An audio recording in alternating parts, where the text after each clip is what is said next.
And here in Berlin, thousands of people have rallied against anti-Semitism. Anti-Jewish crimes have surged across Germany since the start of the conflict in Gaza. Never again is now. With that slogan pointing to the responsibility that flows from German history, politicians and public personalities marched in the centre of Berlin. Bundestag President Bärbel Baas, who was among the marchers, explained why such events are needed.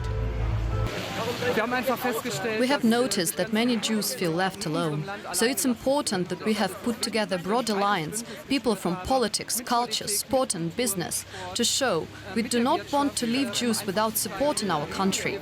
Anti-Semitic incidents have increased since October 7th.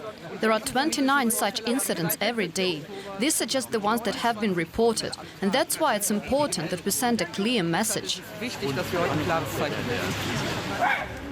In fact, only a few thousand people showed up on a cold day in Berlin. Those that came were clear it's essential to keep speaking out. We must not allow those who shout the loudest to have the say here in Germany.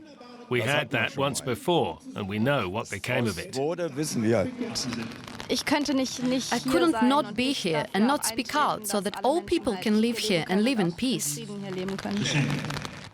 I think it's important to take a stand against anti-Semitism and against hatred and discrimination in general. Despite this weather, at least a few people came, so that's a small glimmer of hope. This was not the first such demonstration of solidarity with Jews in Germany since the 7th of October attacks by Hamas in Israel. Elsewhere in Berlin and around the country, there were also pro-Palestinian demonstrations this weekend.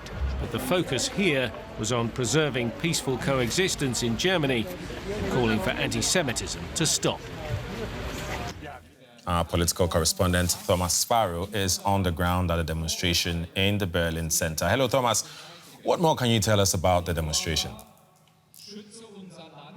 3,000 people were supposed to be here in the center of Berlin today, but perhaps because of the bad weather, that number is probably fewer than 3,000. But the importance of this protest lies actually in the fact that it's being supported by very important politicians here in Germany, also by celebrities and other members of German society. And that includes, for example, the president of the parliament, Bärbel Baas, with whom we spoke only a while ago before the protest started. And all these people are stressing that it's important to take a stand against the rise of anti-Semitism, that it's important to speak out, and that it's important to also mention the need for a peaceful coexistence, not only here in Berlin, but in Germany as a whole. That's why this protest here is particularly important today.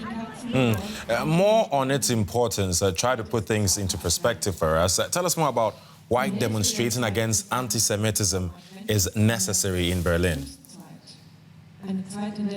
Anti-Semitism was already a big problem here in Germany, even before the current war between Israel and Hamas began. Islamophobia was also a problem before the war began. And what people here are actually trying to protest, what the people here are actually trying to show, is that need for a peaceful coexistence in Germany, but also in other parts as well. And speaking specifically about anti-Semitism, there has been a marked increase in the number of anti-Semitic incidents in Berlin, in Germany, since the war began. And this is why people here, politicians, but also members of society and celebrities, are precisely telling that it's time to stop. It's time to make sure that that increase does not continue, and that people in society here in Germany take a stand against this rise in anti-Semitism, because this is something that for Germany, also because of Germany's history, is very important, but also very sensitive as well. Right. Political correspondent Thomas Sparrow, thank you.